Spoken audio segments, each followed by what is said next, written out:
I have been really interested in the question of the relationship of mind and matter, consciousness and matter, and basically, where are we going with our technologies, as I keep asking throughout our time together. So, a lot of these slides I think you've seen, but I just want to recap from where I'm coming from and where I might be going to. So, always to keep in mind the universe in which we live, this very ancient, long, hot, and expanding universe that is basically a world of energy. And I think, a lot of our challenges today when we talk about materiality, the new materialisms and ecopoiesis, etc., we're dealing with a world of energy. And, at the early 20th century, what we began to realize is that, not only just, the quantum nature of materiality, but the fact that consciousness is really at the heart of materiality. And this saying from Max Planck just stays with me, and I share it over and over because we can't get beyond consciousness.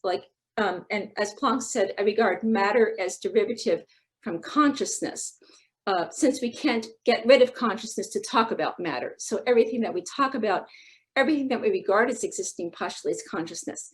And this idea that consciousness is, and I maybe even want to say that consciousness maybe is materiality to some degree, really was played out in a conference we gave in 2018, which was shortly after the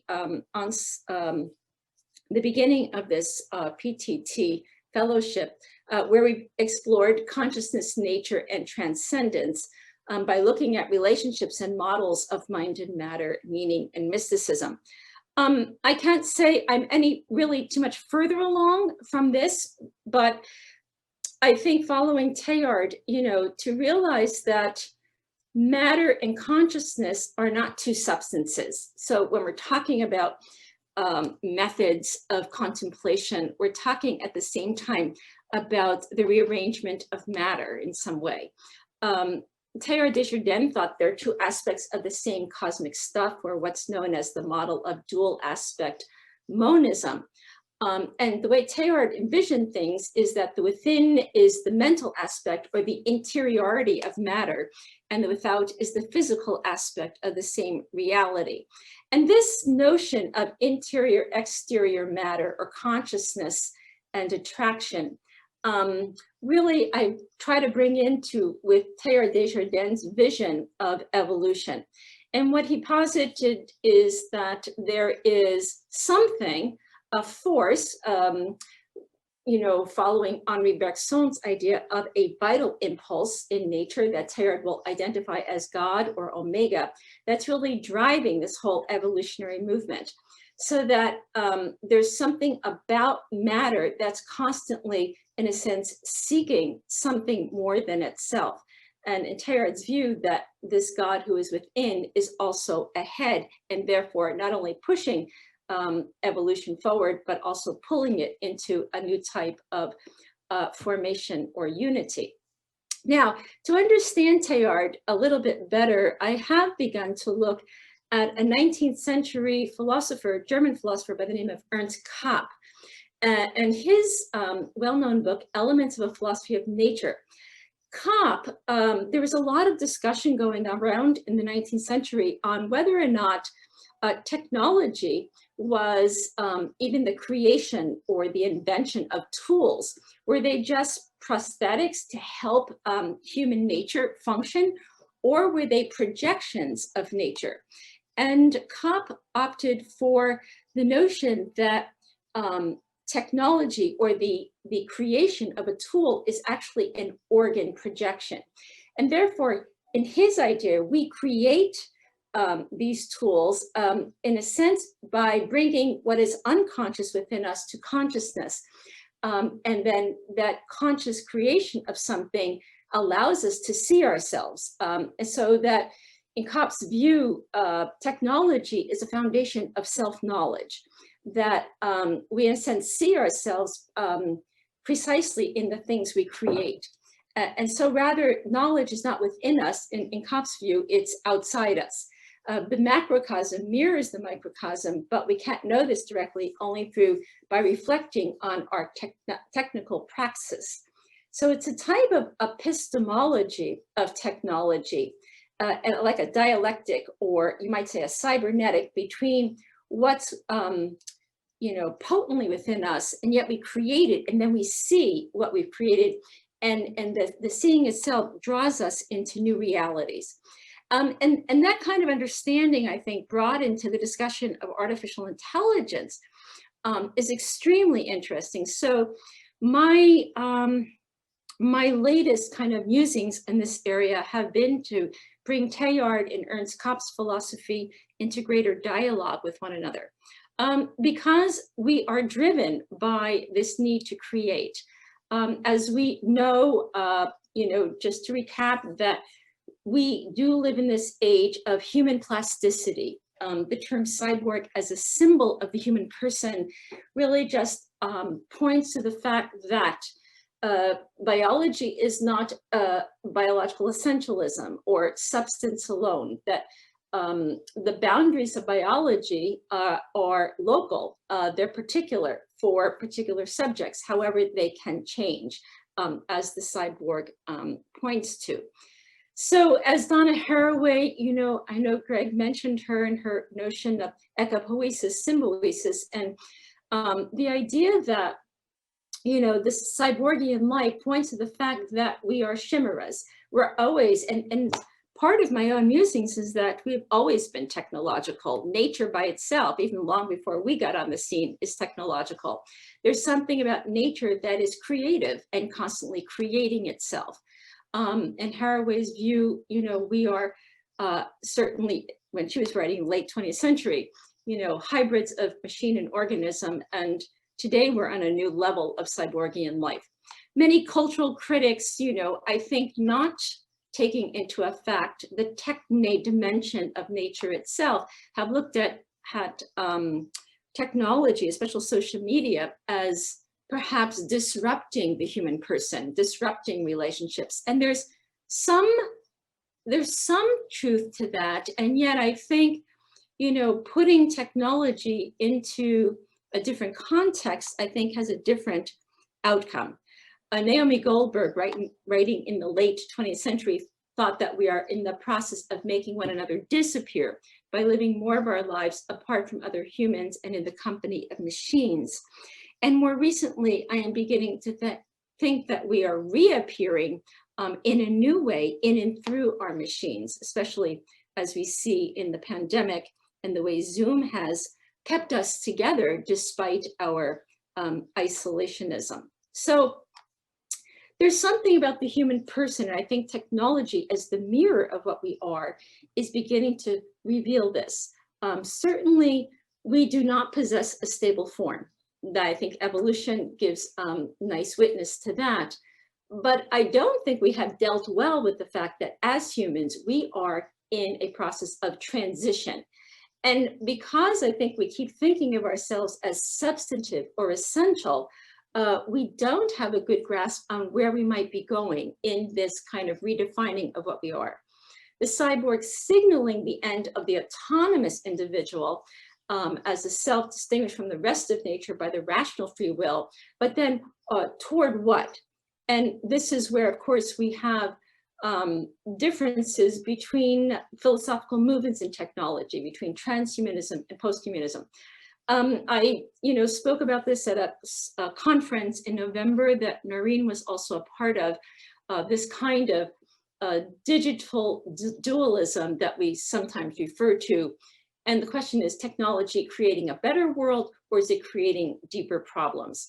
And I think last year I had the opportunity to teach a doctoral seminar on technology, and it gave me better avenues to explore transhumanism and posthumanism. Two different philosophical trends. One saying that we can enhance ourselves, we can supersede what we are by technology, transhumanism.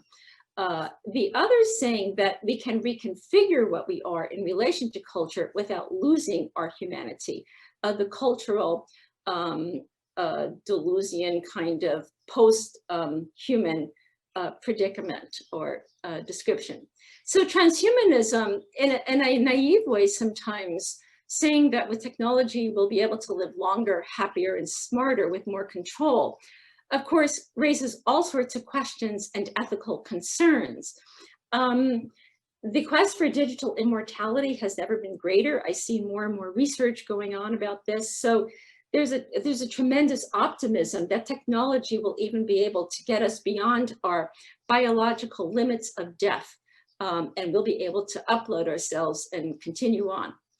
But behind all this, to go back to a Teilhardian paradigm, the question is, what's driving us? Why do we even want to pursue enduring life or live on forever in our technologies?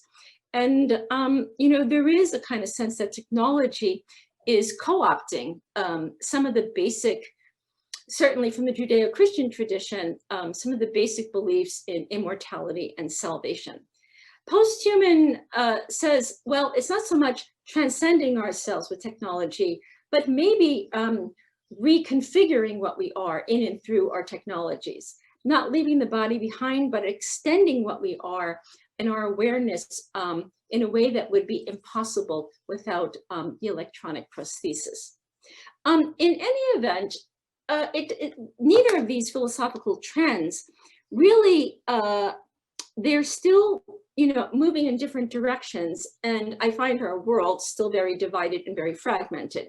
And that's why I do rely on Teilhard's vision of evolution and evolutionary convergence. And basically, Teilhard said, we've maxed out biological evolution, and the only way forward is by convergent evolution, not by a mentality of survival of the fittest, but our capacity to creatively converge and unify, which is why he thought that the computer age can lead us, which has led us into a new level of mind. As he put it, we're moving from cosmogenesis to biological life, biogenesis, to this new level of mind, or new genesis, which is where basically we find ourselves today. So yes, so our minds, we can log on and be conscious in a sense together of the same moment. But he thought, back up, Teilhard thought that technology could bring us together, but could potentially form, say, a collective mind, what we might call not just head space, but maybe even heart space. But there are other things. Technology itself cannot do it alone. In his view, the noosphere does raise the bar of mental energy. In other words, consciousness has shifted, certainly globally. We're in a new level of global consciousness, and therefore, if consciousness shapes matter, we have a new type of, even intuitively, a new type of relationality. In his Teilhard's view, he thought we could acquire more being through interconnectivity with others. And therefore, he posited not a transhuman nor a posthuman, but an ultrahuman. And in his view, technology itself cannot perfect us. That what we are really seeking is evolution towards more being. And by more being, he meant not more material being, not more wealth, not more health, but an increase in psychic energy or consciousness, and therefore an increase of spirituality. So Teilhard thought that, if we could use technology to enhance psychic energy, we could then begin to consider a new type of humanity emerging that is more unified and more collective in its reflection on the possibilities for life on this planet. But maybe basic to his insights is that technology and science, in his view, are at the service of spirituality. They cannot supplant spirituality, and therefore, if technology, he thought, does not increase the role of love, and hence the role of compassion, then we are, in a sense, no better off than we were without technology. So in his view, technology can extend the outreach of human activity, but it depends on how we use it and control its psychic, spiritual needs and powers, which is why then Teilhard, of course, I just had to do a little PR here, put these ideas together in some books that were published in the last year. But basically I want to say that technology did, I mean, rather Teilhard did envision that we need to, in his view. I mean, we know the population question, the limits of resources, and we can't stay at the level of where we are. So he spoke about a type of planetization, this type of collectivization, a collectivization of mind and heart. It sounds very ideal and utopic, but he thought a new type of person can emerge on the level of the noosphere. But this new type of person requires building the inner universe. And that's why I found the conversations this morning very interesting, because the key to evolution for Teilhard is precisely in mysticism or contemplation or meditation, or however we want to use the language here. In his view, we need to be centered, this kind of withinness. We need to, in a sense, be mindful of that presence of what drives us within. And therefore, the more we can increase our consciousness of self, the more we decenter ourself from our ego, and therefore rise to a new level of self that is beyond the ego.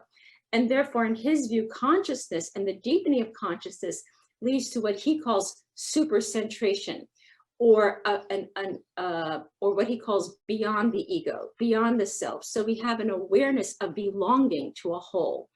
And his view, contemplation maximizes consciousness in a way that consciousness escapes entropy, that this inner transformation, and therefore this movement towards greater consciousness for Teilhard is a movement towards greater cosmic personalization. In other words, we escape breakdown by centrating our lives on higher levels of consciousness, and therefore higher levels of complexity or relationality. The deepening of consciousness for Teilhard is the deepening of relationality, which means the more conscious we become, the more the individual becomes person, not individual, but relational being. And the more relational we become, the more we live by the life of the whole. And so therefore, in a Teilhardian perspective, and where I've come in this project, is that I want to keep exploring more this idea that we're creating these technologies that act as mirrors of self-reflection of what we are. And I do think that we have to bring a greater balance between the inner and outer worlds of human personhood, that we have the potential for future human life, a planetization. But it does mean how we control our spiritual lives, our psychic lives, our consciousness. And therefore, what Teilhard thought is that in the end, technology will not get us really to betterment. It may improve our lives, certainly as it does with biomedical technology, but it will not unite us. And I think we're today, as I listen to the various conversations, we're still at the level of the individual, and our earth cannot sustain millions and millions of individuals, and therefore we need to somehow come together. And therefore only a deeper level of consciousness that draws us to our deepest self as truly relational means that that in the end, Teilhard thought, love alone can bring us to the threshold of another universe. And the question, I think, in the 21st century is how can we use technology to deepen our levels of love? How can we deepen love maybe through technology? And of course, for Teilhard as a Catholic, as a Christian, that ultimate technology, that ultimate love is God. And therefore that point of unity means that love can bring us to that threshold of another universe where is the community itself centered in God is the whole. So I hope I did this I was trying to rush it through in the 20 minutes time, but that's basically my remarks for this afternoon.